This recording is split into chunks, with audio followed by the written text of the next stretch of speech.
জয় যীশু। পরে তিনি ধর্মধামে আসিলে পর তাহার উপদেশ দিবার সময়ে প্রধান যাজকেরা ও লোকদের প্রাচীনবর্গ সকলে নিকটে আসিয়া বলিল, তুমি কি ক্ষমতায় এই সকল করিতেছ, আর কেই বা তোমাকে এই ক্ষমতা দিয়াছে? যীশু উত্তর করিয়া তাহাদিগকে কহিলেন, আমিও তোমাদিগকে একটি কথা জিজ্ঞাসা করিব, তাহা যদি আমাকে বলো, তবে কি ক্ষমতায় এই সকল করিতেছি তাহা আমিও তোমাদিগকে বলিব। যোহনের বাপ্তিস্ম কোথা হইতে হইয়াছিল? স্বর্গ হইতে না মনুষ্য হইতে? তখন তাহারা পরস্পর তর্ক করিয়া বলিল, যদি বলি স্বর্গ হইতে, তাহা হইলে এ আমাদিগকে বলিবে, তবে তোমরা তাহাকে বিশ্বাস করো নাই কেন?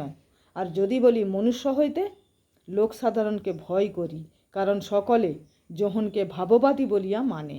তখন তাহারা যীশুকে উত্তর করিয়া কহিল, আমরা জানি না।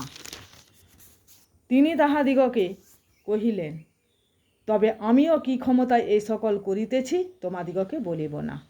আমেন।